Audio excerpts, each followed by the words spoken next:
Nih lu nih sebagai sahabat yang lo ada di tengah-tengah tapi juga tadi sedikit membela dan lain-lain. Nah kalau dari karakter lo sendiri lo melihatnya gimana kebutuhannya? Karena sebenarnya kayaknya lo punya masalah juga di karakternya gitu, cuma nggak diungkap aja gitu. Silakan lo setelah proses panjang syuting ini apa yang dirasakan Antonio? Ya tentunya aku banyak belajar ya dari film ini dan aku lebih aware lagi tentang kesehatan mental. Kalau di film aku kan lebih ke mensupport si Dikta, jadi si Dikta, Si Baskara. Baskara, Oh, dia mensupport kaget. Baskara. Iya, suka bercanda orangnya ya. Iya. Salah, jadi salah sih, salah. Iya.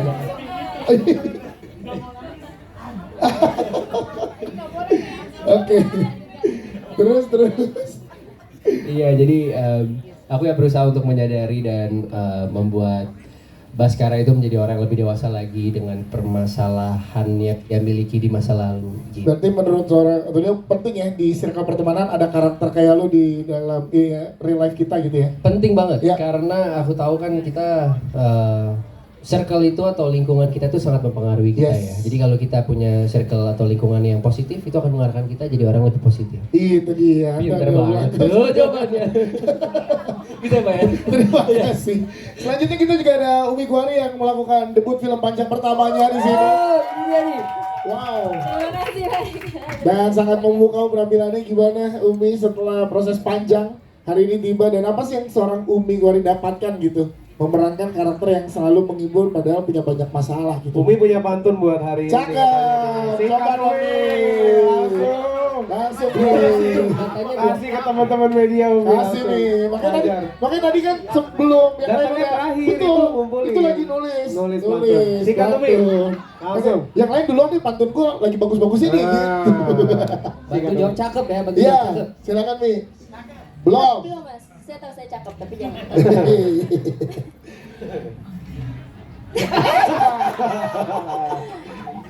Si Agus temannya Iis Cakep. mau nonton film bagus, ya boleh kasih kali saja aku menangis. Yeay. Iya, terima kasih Pak Umay. Ada 3 lagi kami. Enggak ada, itu aja ya satu ya. Satu sekarang, ntar dua di gala premier, Bang. Silakan nih, gimana ya kalau yang Umi rasakan debut film panjang, kemudian karakternya berat dan apa yang dirasakan setelah itu? Iya terima kasih. Ini tuh sebenarnya bukan film panjang aja tapi film drama pertama aku. Wow.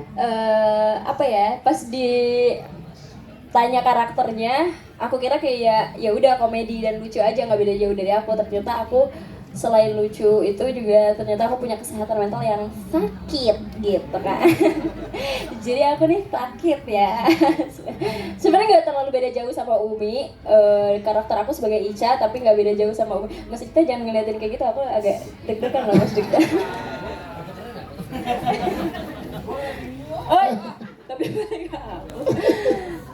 Ya gak beda jauh karena kalau Umi tuh aslinya cengeng sama seperti Ica juga cengeng. Terus mungkin bedanya adalah aku tuh nggak bisa sama sih sebenarnya aku nggak bisa jujur sama diri aku sendiri. Aku nggak bisa ngasih tahu ke keluargaku, bahkan ke keluargaku, ke orang tuaku, ke kakak-kakakku kalau aku kenapa, aku menderita apa enggak. Sampai kakakku juga di real life-nya kakakku sempat marah karena aku nggak pernah jujur dan aku nggak pernah bisa cerita sama mereka gitu. Nah ya pokoknya yang aku dapat, aku jauh lebih bisa aware juga sama diri aku, jauh lebih bisa jujur sama diri aku. Kalau misalkan sakit ya bilang sakit, kalau bilang enggak ya enggak, karena aku nggak berani bilang enggak gitu. Kalau apapun iya ya udah gitu. Umi, gua tepuk tangan dong untuk Umi. Thank you Umi. Terima kasih. Selanjutnya kita ke Ibu Widi Mulia yang di sini mengakomodasi semua permasalahan dari para anggota support grupnya. Bagaimana seorang Widi Mulia mentransformasi dari seorang Ibu Widi ke Ibu Dina yang bisa mengakomodir semuanya, tapi itu tetap dengan ketenangannya dan juga bisa sampai ke teman-teman support grupnya. Itu dia. Pertama saya belum nonton hasilnya, jadi hanya berdasarkan kepercayaan aja satu sama lain. Jadi saya berharap sebentar lagi saya juga bisa melihat hasil kolaborasi kita semua. Nina ini sebenarnya itu tadi hasil sebuah karakter hasil kolaborasi semuanya. Pak Reka, dari Prilly, dari Umay yang diomongin pada saat skrip itu ada di tangan saya itu saya coba gimana ya menyimpulkannya jadi satu. Tapi terlepas dari skenario film Bolehkah Sekali Saja Aku Menangis, saya yang adalah insan seni gitu ya, dari nyanyi, dari ke acting, itu benar-benar merasa nikmat banget ada di produksi ini gitu, karena di sini benar-benar kayak kasih tongkat estafet dari produksi sebelumnya ke produksi yang saat ini tuh benar-benar saya harus bikin sesuatu yang bernilai lebih di sini gitu. Dan yang membahagiakan buat saya di produksi Bolehkah Sekali Saja Aku Menangis adalah bukan saja kita semua setuju, bersepakat, bekerja sama, berkolaborasi untuk bikin sesuatu yang penting, sesuatu yang memang ada dampaknya yang baik, tapi ini kok bisa ya diramu menjadi sesuatu yang seru gitu, karena saat ini kita tidak bisa dikasih pilihan antara dua itu tuh. Apakah kita mengedepankan sesuatu yang penting, yang kita tahu itu harus diambil jadi pilihan pertama ya, atau ada pilihan kedua yang seru, yang mana nih? Karena semua dengan gadget mereka pasti terhipnotis tuh karena melihat sesuatu yang seru ternyata, bukan yang penting lagi gitu. Dan saya bahagia banget di film Bolehkah Sekali Saja Aku Menangis melalui karakter Nina yang jadi pendukung di semua karakter-karakter penting dalam film ini, juga menjadi bagian dari sebuah proyek yang seru dan yang pasti itu yang akan orang-orang juga akan tonton gitu.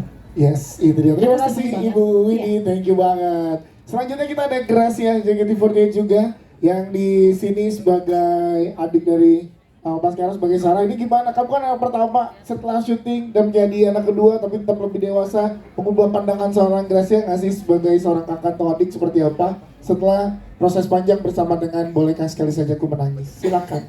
Oke, jadi sebelumnya aku Gracia JKT48, di sini aku berperan sebagai Sarah, adiknya kakak Baskara, kakak aku. Iya, di real life-nya aku anak pertama, punya 2 adik. Tapi di film ini aku adalah adik seorang kakak yang sebenarnya sayang banget sama kakaknya. Dan sebenarnya sosok Sarah ini juga sosok yang kelihatannya dewasa dan kelihatannya independen, kelihatannya kuat, kelihatannya jauh lebih dewasa daripada kakaknya. Padahal sebenarnya dia menyimpan, ada banyak perasaan juga yang dia simpan gitu. Ada banyak, aku pengen merasa diakui juga oleh kedua orang tua aku, seperti kakak juga gitu. Gitu sih Kak. Terus gimana, seru nggak proses syuting sama Kak Dikta di sana? Seru banget. Seru banget. Tadi kita udah mulai nonton ada adegan intens tuh antara kakak dan adik. Iya deh. Seru. Gimana, boleh ceritain dong build chemistry-nya? Om Dikta seru soalnya. Seneng banget bisa kerja bareng Gen Z gini ya. Tapi jujur Kak Dika aku bener-bener ini banget loh, bisa Adik kita kakak bisa banget ya. adik kakak banget Ntar loh. lebaran ke rumah ya. Ya ada gimana. Karena Kak Dikta juga open banget kan, terbuka banget sama hal-hal yang aku rasa kayak, Kak aku kayak gini gak apa-apa gak ya Kak? Iya. Aku kan masih ada rasa gak enaknya gitu ya kalau ke Kak Dikta. Tapi Kak Dikta juga bener-bener ya jadi curhat ke aku, jadi cerita juga jadinya kita. Oke, siap. Terima kasih, tepuk tangan untuk Gracia JKT48. Thank you. Kita ke Mbak Dominic Sanda sebagai seorang ibu di sini. Tepuk tangan dong untuk seorang ibu yang luar biasa, yang kita yakin juga kita pun banyak relate dengan karakter ibu yang ada di sini. Mbak Dominic Sanda ini berat banget nih ternyata tanggung jawab yang diberikan sama Prilly, sama Woy, sama Mas Reka. Gimana Mbak Dominic Sanda akhirnya? Gimana ya Mas? Delivery sangat luar Saya biasa. juga Ya. selesai syutingnya selesai baru kayak gitu. Apa ya, pertama kali aku ditawarin, aku baca skripnya dan aku langsung bilang ini berat banget loh. Ini langsung ini nggak boleh sembarangan nih, gue nggak boleh asal sekenanya, nggak bisa, ini berat banget. Dan terus ketemu sama Mas Reka sama Mas Rosa. Ketemu Mas Reka, Mas Rosa dulu ya, berdua ya itu. Terus kita membahas soal karakter Devi segala macam lebih dalam lagi dan lebih menyatukan, karena kan saya baca, saya mentafsirkan si Devi seperti ini, ternyata Mas Rosa beda-beda ya Mas. Terus jadi terus akhirnya jadi satu vision lah untuk si Devi ini. Dan karakternya ada kesamaan dengan saya tapi banyak sekali juga perbedaannya gitu. Itu di situ yang buat saya jadi tantangan yang sangat amat berat, dan saya yakin karakter Devi ini sangat amat relate ke banyak orang, banyak yang mengalami di luar sana yang menjadi Devi. Saya nggak boleh, saya harus bisa mencerminkan itu gitu. Saya harus jadi perwakilan mereka, harus jadi perwakilan mereka aja supaya mereka tahu banyak kok yang begini, ada jalan keluarnya gitu. Dan itu akhirnya saya berhasil, maksudnya berhasil mendapatkan ini Devi itu dengan bantuan ini suhu saya bilang suhu saya di film ini ada 2, Mas Reka sama Mas Rosa, saya bilang.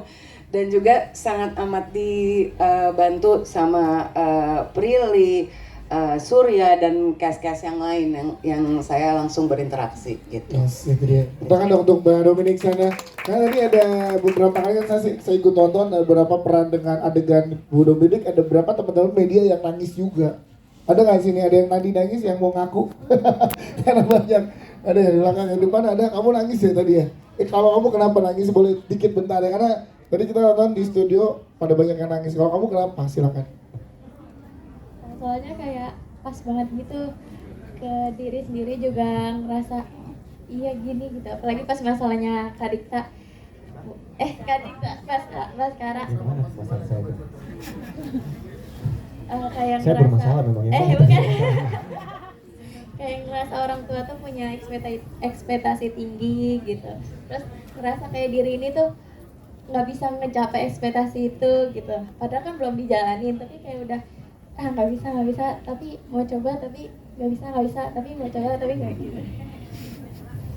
Jadi kamu ikut terbawa karena kamu berarti cocok atau relate dengan karakter yang Baskara di sini dengan memenuhi ekspektasi orang tua gitu ya.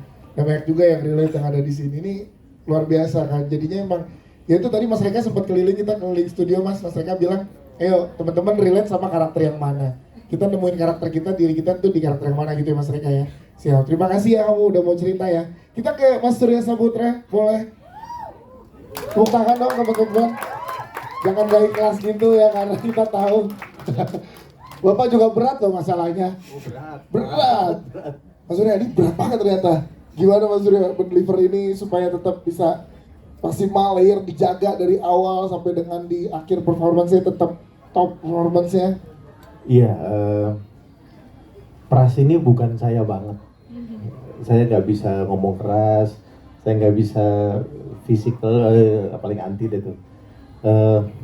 Ya untungnya ada Mas Reka, ada Mas Rosan yang ngebantuin untuk jadi Pras ya.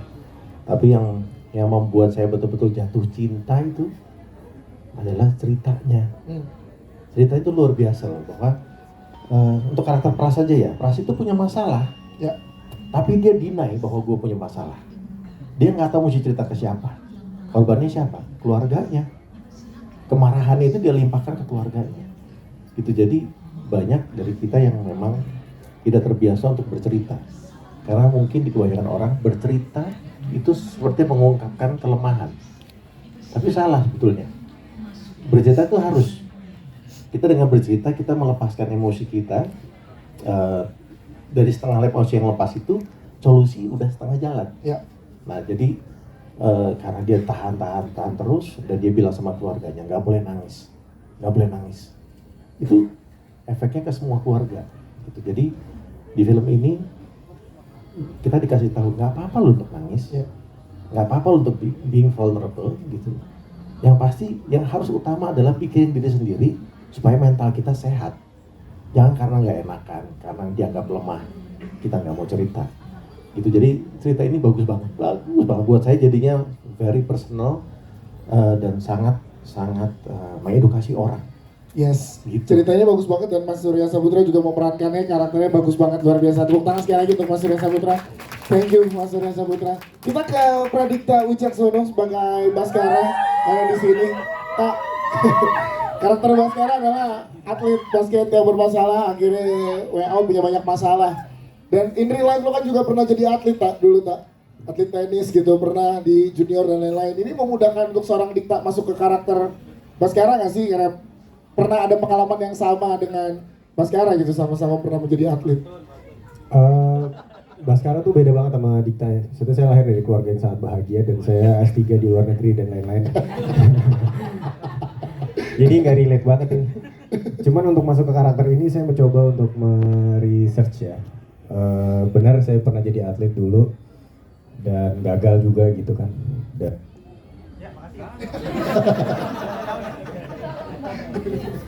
Halo? Ada. Wah, diskriminasi. Iya, sampai mana tadi? Pernah jadi atlet. Oh iya, pernah jadi atlet dan sebenarnya nggak gagal sih, karena waktu itu saya jadi atlet karena paksaan orang tua kan. Terus kalau di sini Baskara adalah seorang yang ingin jadi atlet tapi gagal gitu. Jadi ya kurang lebih mirip lah gitu. Terus kalau lo ketemu Dikta, ketemu karakter Baskara dan sebaliknya Baskara ketemu Dikta, apa sih yang pengen lo omongin? Lah sama. mirip. Apalagi. Kan ada depan gua. Iya. Dia pertanyaannya gue bingung nih gitu tuh. Apa yang pengen lo bilang bener ke Iya, gue karakter bilang Baskara? jangan terlalu ambis lah bro gitu. Nah, yes. Itu mirip tadi. Mirip, sama. Saudara nih. Tapi susah punya struggle sendiri, tapi pengen sisi lain Baskara menemani kesembuhan dari Tari gitu. Satu sisi pengen nemenin, satu sisi punya Nah strategi. iya itu menarik banget. Nah, menarik gimana banget. Menariknya sampai 3 kali nih.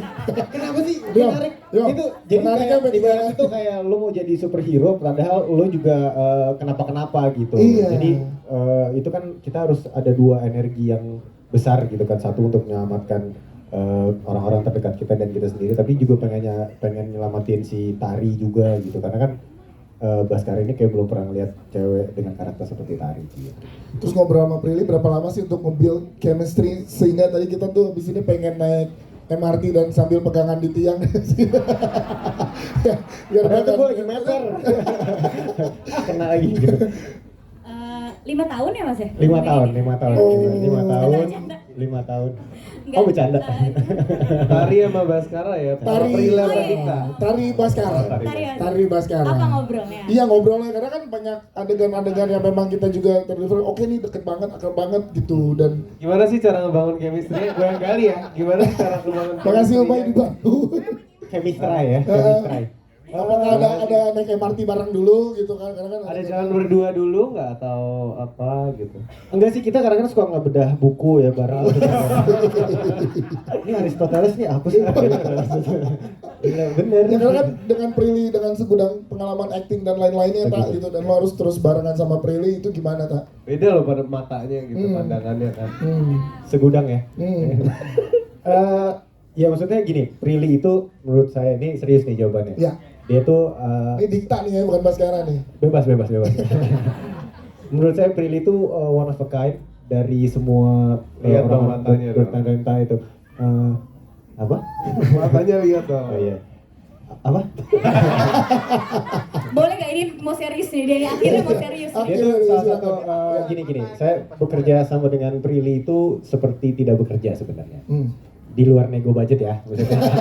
Cuman kerja sama Prilly itu kayak saya melakukan apa yang saya suka gitu. Jadi Prilly sebagai aktor, Prilly sebagai produser itu menurut saya salah satu harta karun di Indonesia. Belum ada orang yang bisa seperti ini menurut saya ya. Wow. Jadi siapapun yang bekerja dengan Prilly siap-siap aja menerima dan merasakan kenikmatan bekerja. Berarti kerjasama ini membekas banget buat lo ya tak? Buat kita semua membekas banget. Dia gue tonjok lo ya. Gue udah bijaksana nih. Ada di cue card, ada di cue card. Tadi lagi mendalami peran jadi Baskara. Iya, gue lagi anger serius management. nih, gitu. Jadi menyenangkan sekali. Nggak chemistry juga. Bentar sih paling cuman 2 hari 3 hari lah. Itu juga apa namanya? Bahasa Inggris kita ngomongnya lagi gitu. Chemistry banget kan tuh. Chemistry banget. Udah, Ya siap Dikta, saya tepuk tangan buat Dikta. Thank you Dikta. Kita ke Prilly sebagai pemain. Tadi kan sebagai produser eksekutif sudah, tapi sebagai pemain. Karena Pril, yang kita tahu sebelum ini kan juga memberikan ke teman-teman penonton adalah sosial eksperimen yang dikasih. Dan salah satunya ada episode Prilly di situ. Ya kan yang dikasih teman penonton. Dan akhirnya merefleksikan ke karakter Tari yang kamu perankan. Nah, ini gimana Pril benang merah antara Prilly dengan Tari dan semua trauma yang dialami oleh Tari di Bolehkah Sekali Saja Aku Menangis. Oke, sebelumnya makasih Mas Dikta. Keren. Ya, makasih ya. Sama-sama. Bonus nih. Tadi siang baru aku tulis tuh di caption Instagram aku sekalian ngucapin Hari Kesehatan Mental Sedunia ya. Kesamaan sifat antara Tari dan Prilly gitu. Jadi di saat kita mengembangkan karakter ini, sebenarnya sedikit-sedikit masukin diri aku juga sih di sini gitu, karena balik lagi film adalah medium yang kuat untuk kita menyampaikan pesan. Jadi siapa tahu, aku yakin banyak Prilly atau Tari-Tari di luar sana gitu yang perlu mendengar atau melihat film ini gitu. Kesamaan sifatnya tuh Prilly sama Tari tuh sama-sama people pleaser ya, sama-sama nggak bisa bilang enggak dan lebih mentingin kebahagiaan orang lain daripada kebahagiaan diri sendiri. Apalagi profesi aku sebagai public figure kan, kita harus terlihat baik-baik terus di depan orang kan, kayak kerja ketemu orang banyak, orang mau taunya kita di performance yang paling terbaik gitu. Ya mana tahu orang kita sakit atau kita sebenarnya lagi ada masalah di rumah atau lagi ada masalah di kantor. Pokoknya di saat aku tampil depan semua orang, depan kalian kan pasti pengennya ngelihatnya sisi terbaik Prilly kan. Yang mungkin di situ aku menahan banyak air mata, rasa lelah dan semuanya. Nah itu pun yang dirasakan sama Tari gitu. Karena dia nggak pernah merasa punya support system, dimana dari kecil tempat yang harusnya dia merasa paling aman, yaitu adalah rumah dan keluarganya, dia nggak mendapatkan rasa aman tersebut. Sehingga itu membuat dia jadi trust issue sama teman, sama pasangan juga gitu. Jadinya dia selalu nge-keep apapun itu sendiri. Terus karena dia juga kerja di kantor yang dimana kerja kantornya itu harus kerja tim, dia harus melakukan yang terbaik untuk timnya. Jadi ya dia nge-keep semuanya itu sendiri gitu. Nah, disitulah dua persamaannya gitu. Dan aku pengen dari karakter Tari, siapapun yang nonton itu bisa lebih sayang sama dirinya sendiri, bahwa bilang enggak ke orang itu nggak jahat, karena lebih jahat kalau kita tuh nggak sayang sama diri kita sendiri gitu, atau melakukan sesuatu yang sebenarnya tidak memberikan manfaat atau tidak memberikan rasa damai ke diri kita gitu. Kadang kan kita ngerasa ya udah deh yang penting dia seneng, ya udah deh yang penting ini semuanya aman.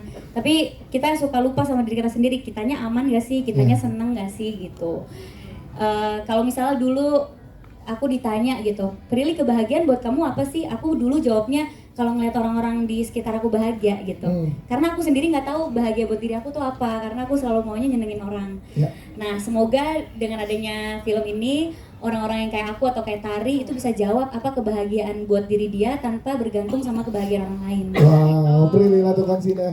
Sebelum ke teman-teman media ada satu lagi Bril, kan Prilly beberapa kali dan banyak banget beradegan dan juga main dengan jajaran aktor-aktor lainnya gitu. Nah kali ini kan sama Pradikta Wicaksono nih. Gali terus ya. Enggak ini. Korek bro. Memang mandatory pertanyaannya gini Pak. Ya kembali lagi nih pagi-pagi pasti happy ya. Kan Prilly berakting dengan aktor A, aktor B, aktor C banyak. Kali ini dengan Dikta gitu. Nah, apa perbedaannya Bril berdekatan Apa dengan selain harus sayang diri sendiri, harus sayang Baskara juga. gue nanya beneran umait gitu. Perbedaan Iya. di budget aja. beneran. Karena sebelumnya kan sama Reza Radian pernah sempat nama-nama besar di industri film Indonesia lah. Dan sekarang sama Dikta nih apa bedanya gitu? Silakan. Perbedaannya menurut aku Mas Dikta itu bukannya cuma sekedar lawan main atau co-star aku di film gitu, tapi kita juga dekat sebagai Ini jangan dijedain, itu yang ditunggu. Oke, Lamber udah dapat konten. Brownies udah brownies. Cumi-cumi.com aman. Oke, wah. Ya, sikat. Karena Prilly jeda jadi habis itu dipotong. sebagai teman dekat gitu ya. Gitu ya. Oke. Jadi sama Mas Dikta itu apa sih dia? Bedain ini bukan close friends nih. Gak apa-apa, terus aja terus. Udah keluarin. Enggak, tapi jujur. Aku ini kan tipe yang mungkin orang ngelihatnya tuh aku kayak open book ya, kayak seneng cerita, seneng apa. Tapi sebenarnya yang orang-orang tahu tuh mungkin layer pertama di kehidupan aku aja gitu, atau apapun yang emang pengen aku ceritain ke orang. Tapi sama Mas Dikta, karena kita memang dekat selain jadi lawan main gitu ya, maksudnya kita sering sharing gitu. Di mana?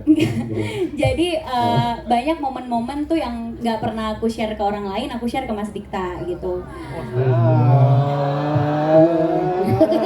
Jangan kabur. Oke, insert udah dapet. Nggak ada. Ada momen yang akhirnya ngebuat aku tuh kayak ini sebelum kita syuting film ini ya, gitu. Ada momen yang ngebuat aku kayak ini tuh karakter cocok banget kalau Mas Dikta yang main, karena ada adegan yang sama kayak di dunia nyatanya gitu. Yaitu adalah di saat Mas Dikta itu nasehatin aku bahwa jangan iya terus jadi orang gitu. Kan aku misalnya suka curhat kayak ngeluh, Mas tadi aku gini tapi aku gini, gimana ya caranya gitu.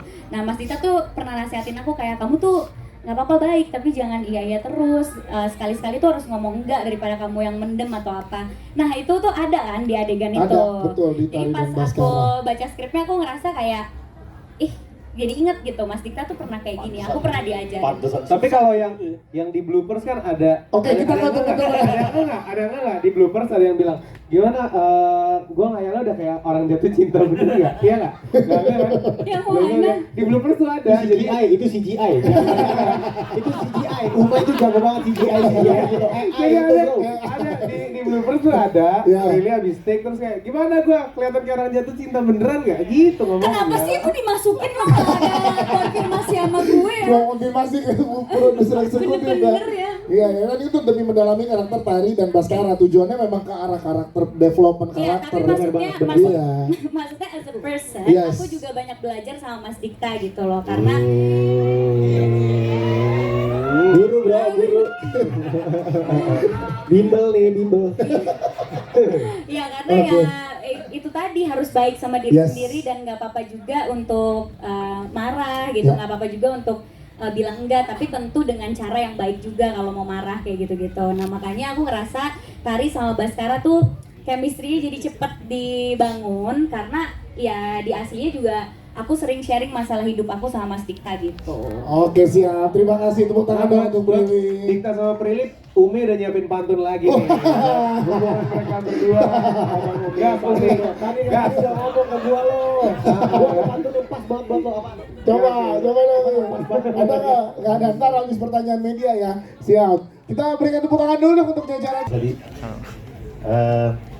di setiap media pun, maksudnya mau di TV, mau di film, saya pasti akan berusaha sekuat tenaga untuk memberikan rasa yang senatural mungkin dari hati. Gitu. Tadi dikasih tahu welcome back gitu ke film ya.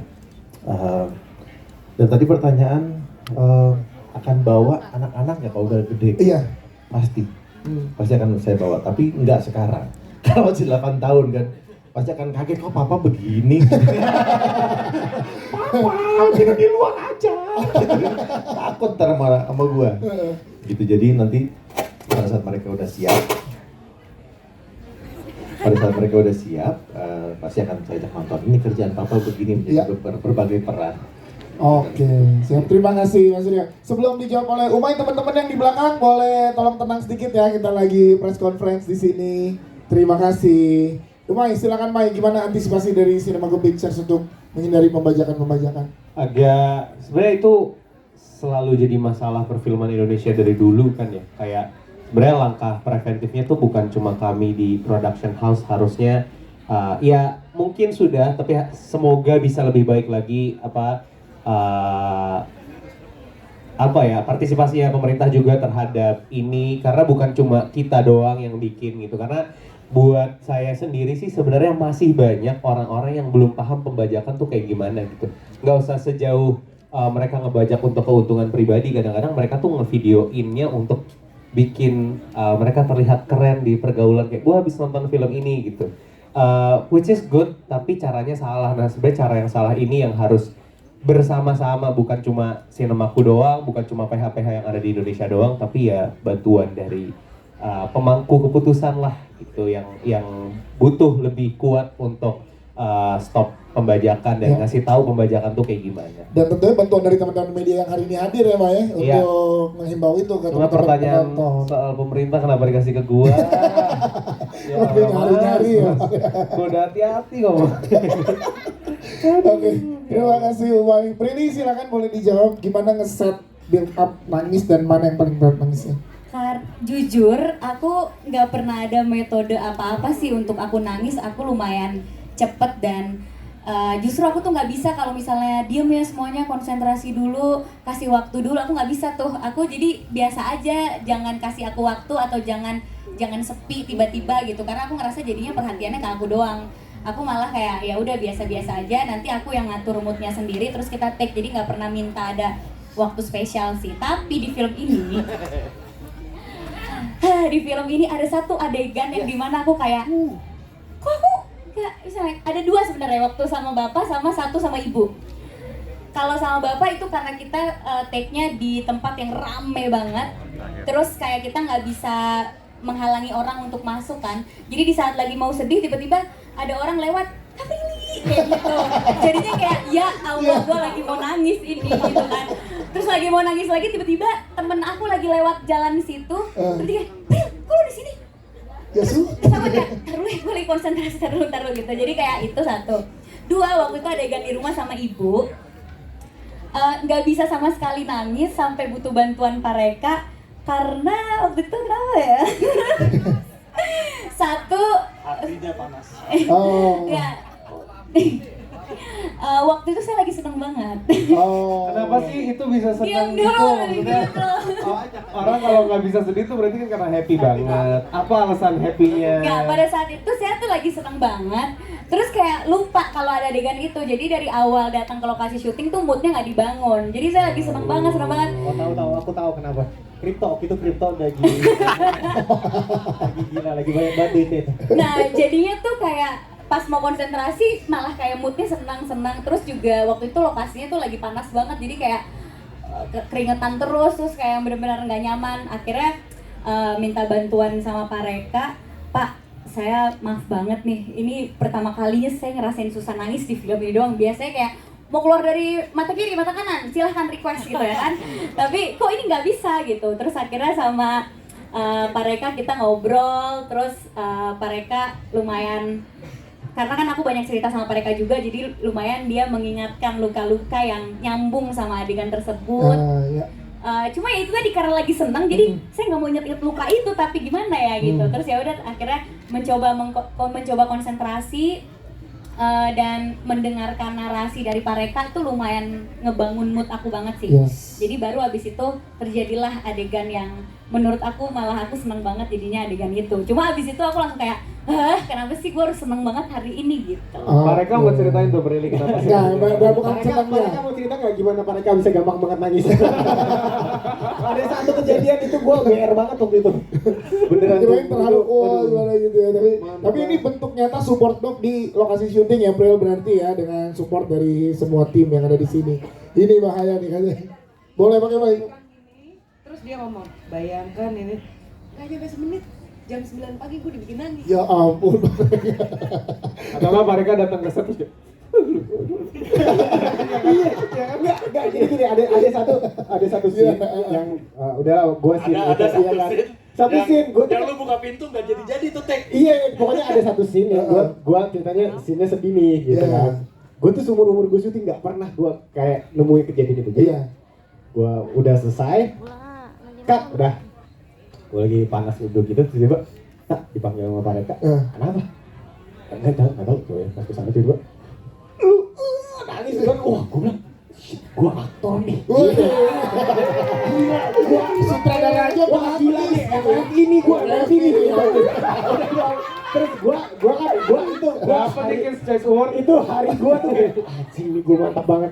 Ya terus gue nanya dong sama dia. Terus gue cerita tadi dengan bangganya dong. Pareka nangis. Gue caption gue. Pareka mau semua sih nangis. Gak jadi dong gue. itu cerita ke Prilly-nya kapan, Pak? Di Jangan udah nggak usah dipanjangin di situ. Nggak usah dipanjangin di tempat nasi goreng tadi ya. Nafsu banget, Uma nafsu banget. Itu dulu nafsu Uma ya. Ada lagi silakan. Iya, lo kamarnya di mana? Yang Jalan Bang dulu. Waduh. Wah, boleh itu tahu lagi suka mampir. siapa aja yang pernah datang tuh. Gendong-gendong bawah ya? Gendong-gendong Cimbon, iya kamar bawah depan. Oke, pertanyaannya langsung ya kita ya. Mau nanya nih, Bukan tahun kemarin kan? sama Reka adanya. Siap satu ya. Ini ada satu adegan yang saya ini banget adegan banyak adegan sih. Kayak lagi Prilly sama bicara sama ibunya, selalu ada mobil lewat itu. Lampu mobil berapa kali lewat. Saya tahu sih rumahnya tusuk sate. Tapi kira-kira ada yang mau disampaikan nggak sih? Karena adegan itu kayak ganggu banget nih, lagi ngobrol saya. Kebetulan ada sesuatu yang mau disampaikan dari situ. Terus kemudian satu lagi nya sama Mbak Dominik sana itu gimana sih melawan perasaan untuk melawan bapak ini? Bapak ini sebut aja. Bapaknya kan apa nggak ikhlas Karena kan kan nyebut namanya. Ibu Dominik sendiri, Dominik sananya sendiri pasti ada perasaan ingin melawan dong. Iya. Gimana menahan itu? Itu kayaknya susah banget. Iya, sama bapak ini padahal sebelah sama Mas Surya. Takut. Kosan gua nih, mantep jawabannya. Mas Reka, ada maksud dan arti nggak sih simbol-simbol itu, Mas? Kalau tadi semua mungkin merhatiin gitu, tapi ada satu scene yang kita nggak ngebuat lampu di dalam scene itu karena lampu di situ ada subteks dalam ceritanya gitu. Jadi kalau diperhatiin ada satu scene yang kita nggak pasang lampu lewat gitu sih. Oke. Kita pengen ngegambarin bahwa Tari itu ada di sebuah penjara gitu. Jadi elemen-elemen penjara itu kita translasiin ke dalam kehidupan nyata gitu, bahwa Tari itu nggak segitu bebasnya gitu. Makanya Tari dari satu penjara ke penjara lain sebenarnya. Jadi ada subteks dalam gambar itu gitu. Oh, itu Mas Sofan yang dimaksud. Pertanyaan Sinefil. Sinefil nanyanya tadi. Oke, yang kedua ke Mbak Dominik sana. Mbak Dominik silakan, gimana beratnya melawan bapak itu. Nanti sebelah. Jadi kebetulan bapak itu teman saya dari SMP. Jadi kita bareng dari dulu dan kita nggak pernah satu project. Sekali-kalinya barengan jadi suami istri dan yang ceritanya seperti ini. Jadi pas pertama kali kita ketemu lagi lagi reading itu sampai sama Mas Rosa disuruh ya udah lihat-lihatan dulu aja, abisin ketawanya. Itu ya sampai ketawa-ketawa ada kali 5 menit berdua Mas Surya, habis itu kita oke, kita serius dah. Dan gimana menahan kayak pengen melawannya karena untungnya di situ dengan bantuan Mas Reka dan semua cast yang ada di situ berhasil membuat saya merasa saya nih Devi gitu. Saya Devi dalam arti sesungguhnya. Pernah ada satu sekali scene itu ya saya juga nggak tahu kenapa di saat yang itu pas pras membentak itu kelepas gitu. Saya berasa saya kelepas, ini ekspresi saya mau ngelawan gitu. Di sini saya ingat Devi bukan Monik gitu. Cuman karena semua cast semuanya nih benar-benar di produksi ini tuh benar-benar sinerginya bagus banget. Jadi saya benar-benar setiap take itu saya merasa saya Devi gitu. Saya merasa saya Devi gitu. Yes, itu dia.